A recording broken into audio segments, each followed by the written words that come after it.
नमस्कार। आज हम डिस्कस करेंगे इंपॉर्टेंट नेशनल इंटरनेशनल अफेयर के क्वेश्चन। देखिए, नेशनल इंटरनेशनल अफेयर के इंपॉर्टेंट क्वेश्चन जो है वो डिस्कस करेंगे। हर एक क्वेश्चन बहुत ही इंपॉर्टेंट है। आपको पता है पेपर 1 में जो है वो नेगेटिव मार्किंग होगी, और पेपर 1 में जब नेगेटिव मार्किंग होगी तो हिमाचल जीके अकेली से काम नहीं चलेगा, क्योंकि किसी को कोई पता नहीं है कि हिमाचल जीके का क्या लेवल जो है वो रहेगा। तो आपकी हिमाचल जीके के साथ साथ बाकी सब्जेक्ट के ऊपर भी जो है वो पकड़ होनी चाहिए, और उसमें से सबसे इंपॉर्टेंट सब्जेक्ट है नेशनल इंटरनेशनल अफेयर।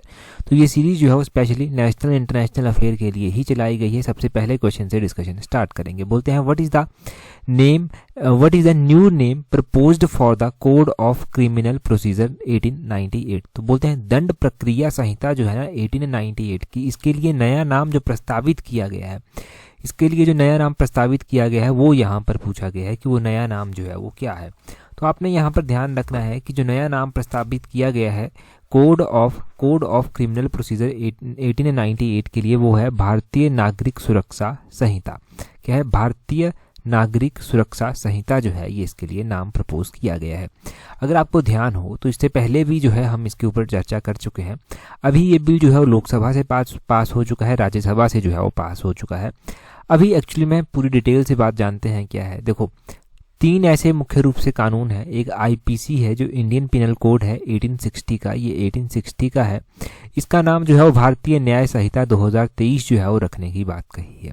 और एक है भारतीय नागरिक सुरक्षा संहिता 2023 का, जो है ये बिल प्रपोज किया गया है, राज्यसभा से पास हो चुका है, लोकसभा से पास हो चुका है। इसको पहले the code of criminal procedure कहते थे, ये आपने ध्यान रखना है। कोड ऑफ क्रिमिनल प्रोसीजर जो है वो इसको कहा जाता था। और एक इनमें से है, क्या है इनमें से, एक इंडियन एविडेंस एक्ट है 1872 का। ये जो इंडियन एविडेंस 1872 का है, इसका नाम भारतीय साक्ष्य बिल 2023 करके जो है वो रखा गया है। तो ये नए नाम प्रपोज किए गए हैं। इससे पहले हमने आईपीसी के बारे में पढ़ा था, ये जो 1860 का है, कि इसको जो है वो नया नाम भारतीय न्याय संहिता जो है वो देने की बात कही गई है। इसमें हमने कुछ वर्ड भी पढ़े थे, कुछ शब्द भी पढ़े थे, जिनको जो है वो अलग रूप से दर्शाने की जो है वो बात कही गई है। जैसे कि इसमें कहा गया है कि चाइल्ड कौन होगा? चाइल्ड होगा जो पर्सन अंडर 18 एज है, वो जो है वो चाइल्ड होगा। इसमें ये बात कही गई है। 18 ईयर्स से ऊपर का बच्चा चाइल्ड नहीं कहलाएगा। तो मेंटल इलनेस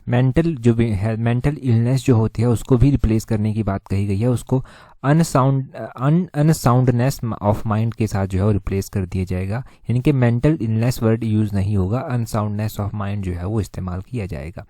और दूसरी ओर कहा गया कि ज़रूरत क्यों पड़ी कि इस तरह के कानून लाए गए, क्योंकि ये सीआरपीसी का है, आईईए है 1872 का, आईपीसी है 1860 का।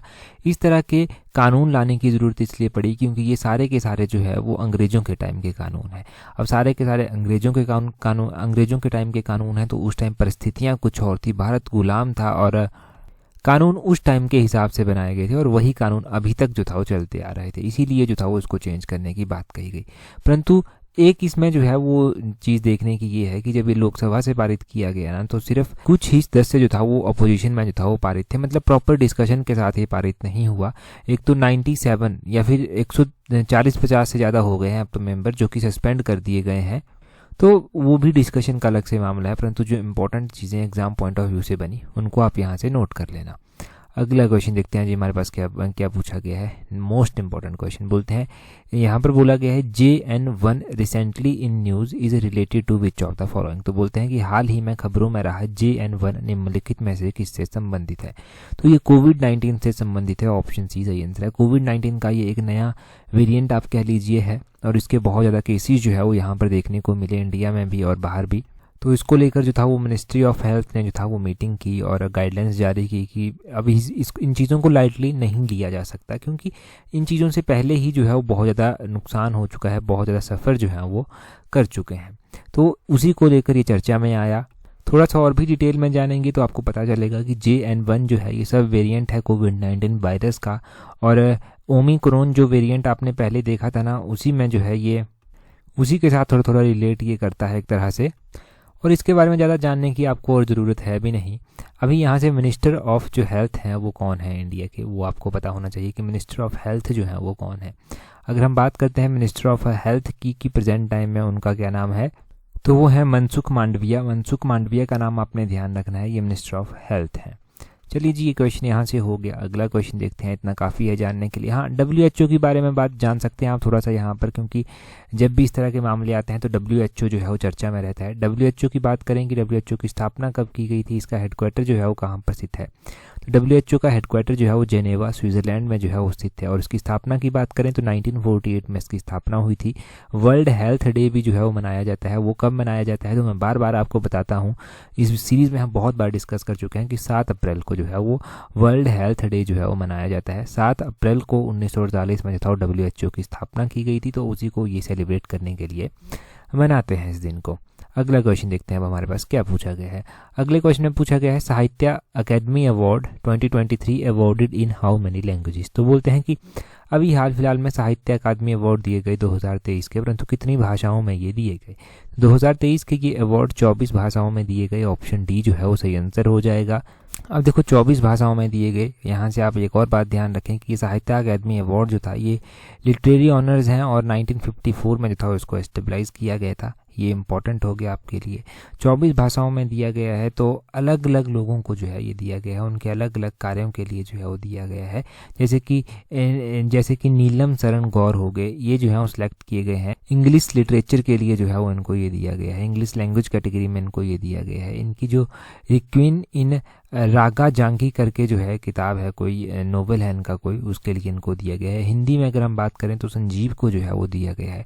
संजीव ने जो नोवेल लिखा था उसका नाम था मुझे पहचानो, वो नोवेल जो था वो दिया गया था। तो इस तरह से अलग अलग दिए गए, परंतु बहुत सारे हैं तो हम इतना याद तो नहीं रख पाएंगे एग्जाम पॉइंट ऑफ व्यू से। हम यहाँ से ये याद रख लेंगे कि 1954 में एस्टेबलाइज किए थे। इंग्लिश हिंदी का मैंने आपको बता ही दिया। एक शरण गौर हैं, इनका नाम आपने ध्यान रखना है। शरण गौर जो है वो इंग्लिश में है। नीलम शरण गौर करके जो है वो इनका पूरा नाम है। नीलम शरण गौर करके इनका पूरा नाम है। और दूसरी ओर अगर हम बात करते हैं कि हिंदी में, तो संजीव जो है वो भी आपने ध्यान रखना है। तो ये इंपॉर्टेंट वन यहाँ से हो गया। अगला क्वेश्चन देखते हैं हमारे पास क्या है। नेक्स्ट क्वेश्चन में बोलते हैं the Khelo India youth games 2024 will be held in which state. तो बोलते हैं कि खेलो इंडिया यूथ गेम्स 2024 किस राज्य में आयोजित किए जाएंगे। तो ये 2024 में जो है वो आयोजित किए जाएंगे खेलो इंडिया यूथ गेम्स। ये किए जाएंगे तमिलनाडु में आयोजित। ऑप्शन बी जो है वो सही आंसर है। अभी हम बात करेंगे, जो हमने पहले क्वेश्चन पढ़े हैं ना उनको एक बार रिवाइज करेंगे। हमने खेलो इंडिया पैरा गेम्स के बारे में पढ़ा था। देखो खेलो इंडिया पैरा गेम्स जो था वो 10 से 17 दिसंबर के बीच में हुए और ये न्यू दिल्ली में जो था वो आयोजित पहली बार करवाए गए। फर्स्ट खेलो इंडिया पैरा गेम्स थी ये 2023 में। और ये उज्ज्वला जो था वो उनका मास्कट रखा गया था। क्या नाम मास्कट रखा गया था उनका उज्ज्वला मास्कट जो था वो रखा गया था। इसके अलावा एक और हमने मास्कट का क्वेश्चन पढ़ा था। हमने पढ़ा था कि 37वें नंबर के जो नेशनल गेम्स हुए ये जो है वो गोवा में जो था वो इनॉग्रेट किए गए थे। उनका मास्कट क्या था, तो उनका मास्कट मोगा रखा गया था। मोगा आपने ध्यान रखना है। मोगा जो था वो उनका मास्कट रखा गया था। तो ये मास्कट भी आपने ध्यान रखने। अभी ये जो खेलो इंडिया यूथ गेम्स है ना 2024 के, मास्कट तो इसका इनॉग्रेट कर दिया गया है। एग्जैक्टली जो है वो उसका नाम नहीं आया। जब भी नाम पता चलता है तो वो भी जो है वो एक अलग क्वेश्चन के रूप में हम डिस्कस कर लेंगे। क्वेश्चन बन जाएगा। अगले साल अभी ये होंगे, तब तक टाइम है। और अगले साल जब ये होंगे ना जनवरी में, तो देखिए यहाँ से क्वेश्चन एक्सपेक्टेड हो जाएगा आपके लिए, क्योंकि पेपर तो ज़्यादा से ज़्यादा फरवरी में होगा या फिर मार्च में होगा।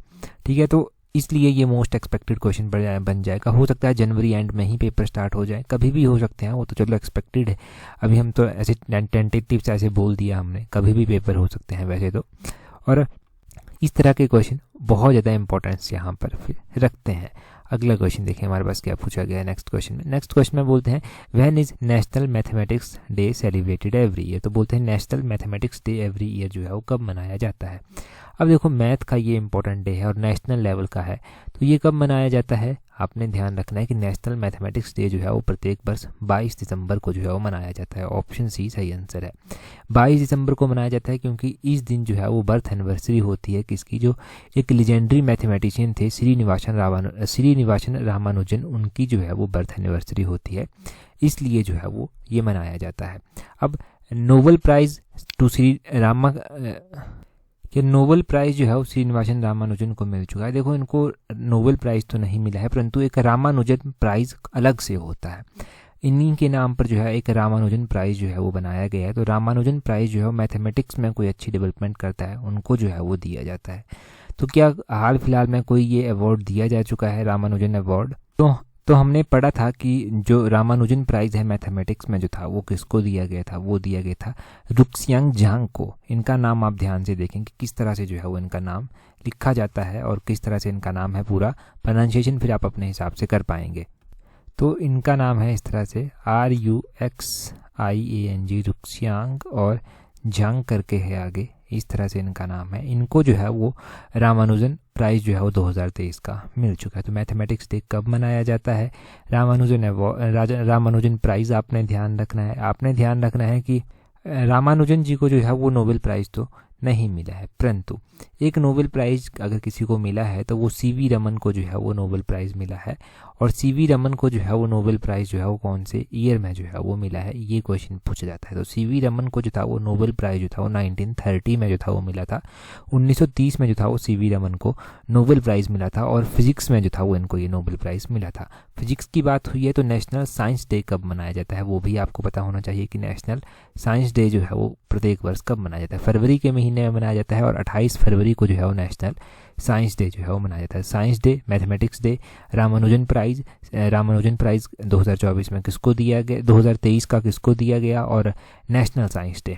और नेशनल साइंस डे के अलावा जो है वो CV रमन को नोबेल प्राइज़ कब मिला, ये सारे क्वेश्चन इंपॉर्टेंट हैं।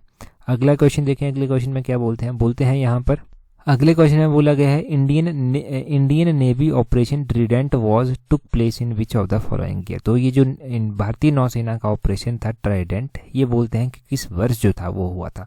ऑपरेशन ट्राइडेंट जो था वो इंडियन नेवी का एक मोस्ट इम्पॉर्टेंट ऑपरेशन था, और ये 1971 में जो था वो हुआ था। ऑप्शन बी जो है वो सही आंसर है। अगर ये ऑपरेशन शायद नहीं हुए होते ना सक्सेसफुल, तो उस टाइम आज भारत की सिचुएशन शायद कुछ और होती। हो सकता है बांग्लादेश ही ना होता, पाकिस्तान ज़्यादा पावरफुल हो गया होता, या फिर कुछ और चीज़ें हो सकती थी। मतलब कुछ मैप आपको कुछ और देखने को मिल सकते थे। परंतु देखो, भारतीय नौसेना के द्वारा, इंडियन नेवी के द्वारा जो था ये ऑपरेशन जो था वो चलाया गया था, और 1971 की बात है। पूरी बात यहाँ पर देखते हैं। ये जो है वो इंडियन नेवी के द्वारा चलाया गया था पाकिस्तान नेवी के ऊपर। ये ऑपरेशन ट्राइडेंट जो चलाया गया था, इसमें जो है वो एक ऑफेंसिव ऑपरेशन था। ये इंडियन नेवी ने पाकिस्तान का जो पोर्ट है ना कराची, उस दौरान उस साइड जो था उसको लॉन्च किया था। और इंडो पाक जो वॉर था ना 1971 का, उस दौरान ये चलाया गया था। और ऑपरेशन ट्राइडेंट में जो है वो देखने को मिला कि पहली बार जो था वो एंटी शिप मिसाइल्स का जो था वो यूज़ किया गया था। उसी तरह ना इंडिया ने ये ऑपरेशन तो सक्सेसफुली कर दिया, परंतु फिर इसको किसी न किसी तरह से याद रखना था, तो इसको याद रखा जाता है नेवी डे के रूप में। दिसंबर 4 को जो है हम नेवी डे जो है वो मनाते हैं। नेवी डे इसलिए ही मनाया जाता है क्योंकि ये जो एक ज़बरदस्त यहाँ पर ऑपरेशन चलाया गया था कराची बॉर्डर पर, इसमें जो है वो इंडिया सक्सेसफुल जो है वो रहा है, और इसी को कमेमोरेट करने के लिए जो था वो ये नेवी डे मनाते हैं दिसंबर 4 को। साथ में आपने ध्यान रखना है, दूसरी ओर पाकिस्तान के द्वारा भी जो था वो ऑपरेशन चलाया गया था। पाकिस्तान ने जो 1971 में एयरफोर्स के थ्रू एक ऑपरेशन चलाया था, जिसको पाकिस्तान ने नाम दिया था ऑपरेशन चेंगिज़ खान। ऑपरेशन चेंगिज़ खान अगर पूछा जाए कि किसने चलाया था, तो ये पाकिस्तान के द्वारा चलाया गया था। 1971 में जो था वो इंडो पाक वॉर के दौरान जो था ये चलाया गया था। और फिर उसके बाद देखने को मिलता है कि बांग्लादेश एक नया स्टेट या नया कंट्री जो है वो बनकर आता है। बांग्लादेश की अगर हम बात करते हैं कि बांग्लादेश एक नई कंट्री बनकर आती है, तो ये कौन से ईयर में जो है एक कंट्री जो है वो बनकर आती है, कौन से ईयर में जो है वो बांग्लादेश को एक कंट्री के रूप में रिकॉग्नाइजेशन मिल जाती है। ये 1971 की ही बात है कि 1971 में बांग्लादेश बन जाता है। अब 1971 में बांग्लादेश तो बन गया, सही बात है, परंतु आपने ध्यान रखना है कि बांग्लादेश के पहले प्रेसिडेंट कौन बने थे, तो वो शेख मुजीबुर रहमान जो था वो बने थे बांग्लादेश के पहले प्रेसिडेंट। ये क्वेश्चन भी पूछा जाता है एग्जाम में। तो यहाँ से आपने ऑपरेशन ट्राइडेंट जाना, नेवी डे जाना, इंडिया का कब मनाया जाता है, क्यों मनाया जाता है वो जाना, ऑपरेशन आपने चेंगिज़ खान जाना, पाकिस्तान के द्वारा चलाया गया था, कब चलाया गया था वो आपको पता चल गया। आपने जाना कि बांग्लादेश किस तरह से बना, यहाँ पर वॉर के बाद ही बांग्लादेश बना था, और बांग्लादेश तो बन गया था, परंतु बांग्लादेश के पहले प्रेसिडेंट कौन बने थे वो भी आपको यहाँ से पता चला। तो ये सारे कॉन्सेप्ट अब आपके क्लियर हो गए, और ये एक क्वेश्चन 2 नंबर का जो है वो पक्का हो जाता है। नेगेटिव मार्किंग में यही तो चीज़ें हेल्प करेंगी आपकी, जो आपको बहुत आगे ले जाएंगी। आगे बोलते हैं, who was recently elected as the president of Indian wrestling federation. तो बोलते हैं कि हाल ही में भारतीय कुश्ती महासंघ के अध्यक्ष जो है वो किसे बनाया गया है। इंडियन रेसलिंग फेडरेशन के जो नए प्रेसिडेंट बनाए गए हैं ना, वो बनाए गए हैं संजय सिंह। ऑप्शन डी जो है वो सही आंसर है। अब संजय सिंह को जो है वो रेसलिंग फेडरेशन का जो है वो प्रेसिडेंट बनाया गया है, तो यहाँ से भी क्वेश्चन बन सकता है। पीछे जैसे आपने देखा होगा कि बहुत सारे जो रेसलर थे ना, वो प्रोटेस्ट कर रहे थे। वो रेसलर प्रोटेस्ट कर रहे थे क्योंकि वहाँ पर जो प्रेसिडेंट थे ना, जो इंडियन रेसलिंग फेडरेशन है, इसके जो प्रेसिडेंट थे, उनके ऊपर आरोप लगाए गए थे कि इन्होंने जो महिला खिलाड़ी हैं उनके साथ बदतमीजी की या फिर सेक्सुअली उनको अब्यूज़ करने की कोशिश की। तो वो लोग काफ़ी दिन तक प्रोटेस्ट करते रहे। उसके बाद उनका नाम था ब्रिजभूषण थे, वो उनको हटा दिया गया। अब ब्रिजभूषण को तो हटा दिया गया, परंतु आपने ध्यान रखना है इनके स्थान पर जो है वो संजय कुमार सिंह जो है वो बनाए गए हैं।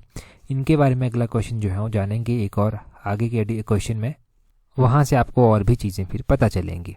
क्वेश्चन देखें यहाँ पर है, बोलते हैं Sakshi Malik is associated with which of the following sports. तो बोलते हैं कि साक्षी मलिक निम्नलिखित में से किस खेल से संबंधित है। साक्षी मलिक जो है वो रेसलिंग से संबंधित है। ऑप्शन सी जो है वो सही आंसर है।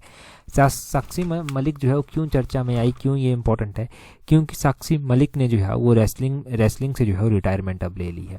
जैसे ही संजय कुमार को बनाया गया ना, तो ये ना बड़ी इमोशनल भी हो गई थी और एक तरह से रो रही थी ये, और इन्होंने बड़े दुख में आकर जो था वो फिर रिटायरमेंट ले ली। क्योंकि ये जो बनाए गए ना भी रेसलिंग फेडरेशन ऑफ इंडिया के प्रेसिडेंट संजय, ये बड़े क्लोज एसोसिएट माने जाते हैं ब्रिजभूषण के। देखो, एक तो बड़ी बड़ी बातें कही जाती हैं, परंतु एक और जहाँ पर इतने टाइम तक ये पहलवान बिल्कुल फेस टू फेस आकर एविडेंस देकर जो है वो विरोध कर रहे थे कि हमारे साथ सेक्सुअली अब्यूज जो है वो हुआ है, वहीं पर उनको जो हटा तो दिया गया क्योंकि इन्होंने जो प्रोटेस्ट किया था ना, वो काफ़ी लंबे समय तक इन्होंने प्रोटेस्ट किया था और हटा दिया गया उनको, परंतु उन्हीं के एक क्लोज एसोसिएट जो है वो यहाँ के प्रेसिडेंट बना दिए गए। तो कितने शर्म की बात है ना ये कि प्रेस कॉन्फ्रेंस हो रही है, ये लोग प्रेस कॉन्फ्रेंस में विरोध कर रहे हैं, एविडेंस तक दिखा रहे हैं, परंतु फिर वही बातें रिपीट हो रही हैं जो नहीं होनी चाहिए थी। और एक रेसलर साक्षी मलिक जो है वो यहाँ से आकर जो है वो अब रिटायरमेंट ले ली, इन्होंने संन्यास ले लिया। अगला क्वेश्चन देखें, बोलते हैं how many people will be honoured with the major Dhyan Chand Khel Ratna award. तो बोलते हैं कि मेजर ध्यानचंद खेल रत्न अवार्ड, ये जो इंडिया का हाईएस्ट अवार्ड है, इस पुरस्कार से जो है वो किसको सम्मानित किया, कितने लोगों को जो है वो अभी सम्मानित किया गया है। तो मेजर ध्यानचंद खेल रत्न अवार्ड से जो है वो 2 लोगों को सम्मानित किया गया है। इसके बारे में आपने ध्यान रखना है कि ये अवार्ड जो है वो पहले राजीव गांधी खेल रत्न अवार्ड के नाम से जाना जाता था, परंतु अब इसको नया नाम जो है वो दे दिया गया है। 2021 में जो था वो इसको रीनेम किया गया था। 2021 में इसको नया नाम जो था वो दिया गया था। राजीव गांधी खेल रत्न अवार्ड जो था वो 1992 में एस्टेब्लाइज किया गया था। ये खेल की कैटेगरी में सबसे हाईएस्ट अवार्ड है। अभी 2023 में जो मेजर ध्यानचंद खेल रत्न अवार्ड दिए गए ना, वो किस किस को दिए गए, उनके नाम आपने ध्यान रखने हैं। 2 लोग हैं कि जिनको दिए गए हैं।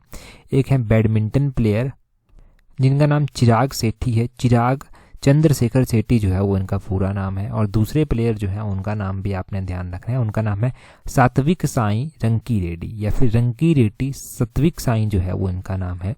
तो इनको जो है ये अवार्ड दिए गए हैं और ये पुरस्कार जो है वो भारत के युवा मामले और खेल मंत्रालय जो है ना, उसके द्वारा जो है वो प्रतिवर्ष दिया जाता है। ये भी आपने ध्यान रखना है। अब यहाँ से ना और भी इम्पोर्टेंट क्वेश्चन अभी बनेगा। तो पहले तो आपने ये ध्यान रखना है कि 2 लोगों को जो अवार्ड दिया गया है, उन 2 लोगों के नाम क्या क्या हैं और कितने लोगों को अवार्ड दिया गया है। ये कॉन्सेप्ट क्लियर हो गया। अभी अर्जुन अवार्ड हम देखेंगे आगे बोलते हैं क्वेश्चन में how many people will be honoured with the Arjun award 2023। तो अर्जुन अवार्ड जो 2023 का दिया गया वो कितने लोगों को जो था वो दिया गया। तो अर्जुन पुरस्कार 2023 का इससे जो था वो कितने लोगों को सम्मानित किया गया, 26 लोगों को सम्मानित किया गया। ऑप्शन सी जो है वो सही आंसर है। सही बात है कि 26 लोगों को सम्मानित किया गया। 26 के 26 नेम इम्पोर्टेंट हैं, परंतु आपको याद तो नहीं रहेंगे, है ना। तो इतने नाम याद रखना मुश्किल है, परंतु हम कुछ एक नाम याद रखेंगे यहाँ से जो इम्पोर्टेंट है। एक तो मोहम्मद शमी, ये जो है वो क्रिकेट से हैं और इनको जो है ये अवार्ड दिया गया है।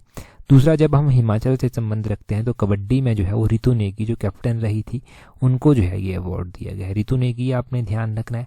आपने ध्यान रखना है यहाँ से कबड्डी के एक और प्लेयर हैं पवन कुमार, इनको भी जो है ये अवार्ड दिया गया है। तो ये अर्जुन अवार्ड दिए गए हैं और तो 26 के 26 नाम दिए गए हैं। जब PDF टेलीग्राम पर अपलोड की जाएगी तो वहाँ पर आपको मिल जाएंगे सारे नाम, परंतु मैंने आपको 3 नाम यहाँ से बता दिए। एक तो आपने ध्यान रखना है मोहम्मद शमी क्रिकेट से हैं, इनका नाम आपको याद रह जाएगा इसीलिए।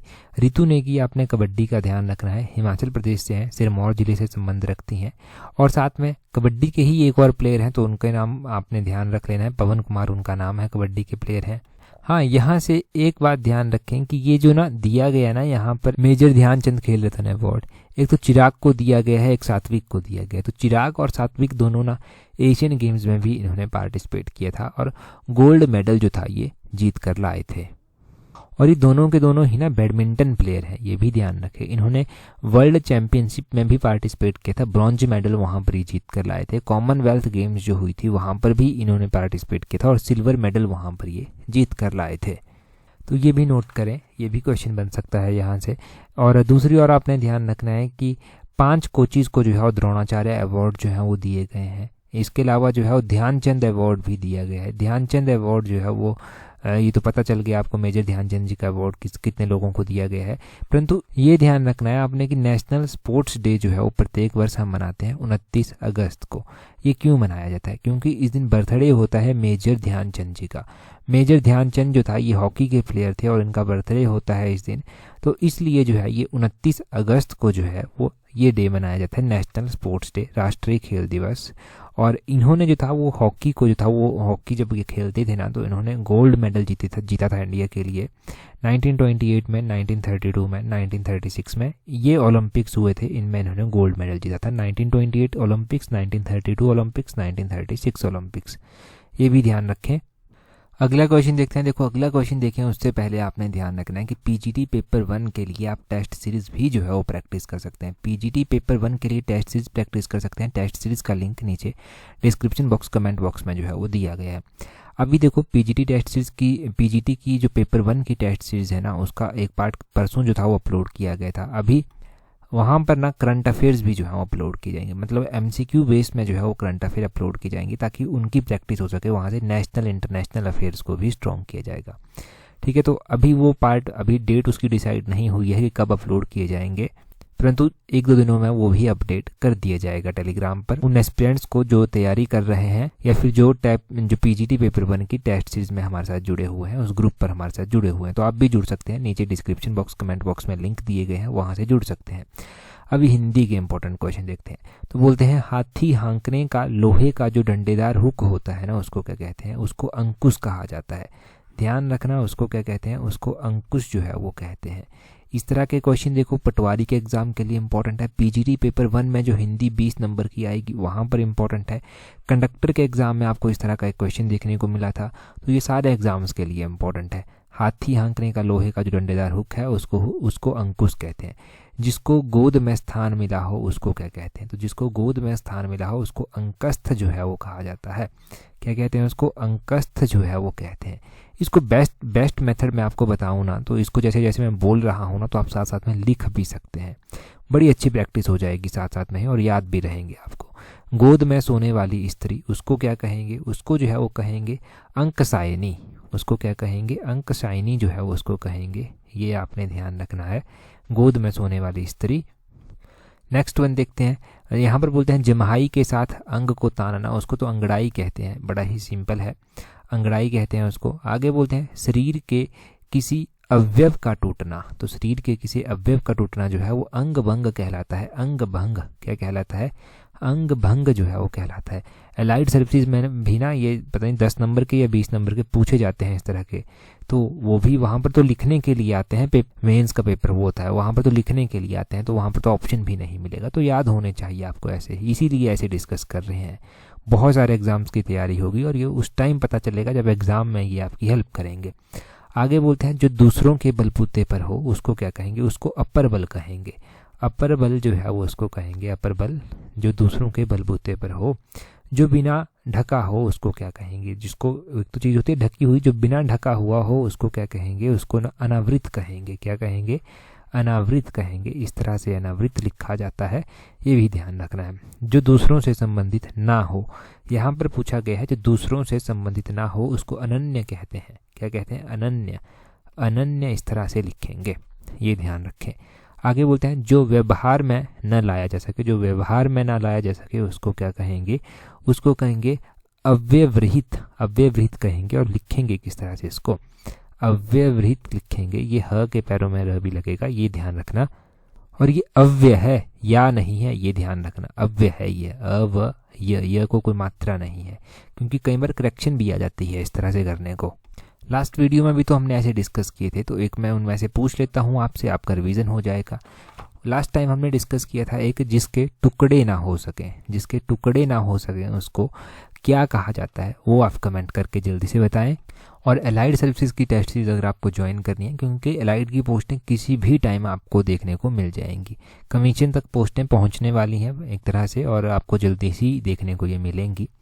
अब एलाइड की टेस्ट सीरीज़ का लिंक भी नीचे डिस्क्रिप्शन बॉक्स कमेंट बॉक्स में दिया गया है। आप हमें डायरेक्टली ईमेल भी कर सकते हैं टेस्ट सीरीज़ों के लिए। क्वेश्चन देखें, मोस्ट इंपॉर्टेंट है। बोलते हैं, under whose chairmanship home ministry sets up a committee to prove parliament security breach. तो पार्लियामेंट में जो सुरक्षा का उल्लंघन हुआ था उसकी जांच के लिए गृह मंत्रालय ने किसकी अध्यक्षता में एक समिति गठित की है, वो आपने कमेंट करके बताना है। 4 ऑप्शन आपके पास दिए हैं, जल्दी से कमेंट करके बता दीजिए। टेलीग्राम पर नहीं जुड़े हैं तो टेलीग्राम पर जुड़ने के लिए अपने टेलीग्राम से @allexam31 सर्च करना। यहाँ पर आपको हर एक इंपॉर्टेंट अपडेट मिल जाती है जो एग्ज़ाम में आपकी सहायता करेगी। तो टेलीग्राम पर जरूर जुड़ जाएं, @allexam31 सर्च करना। PDFs यहाँ पर मिल जाएंगी। That's all for today. Thank you very much for watching and listening it very patiently.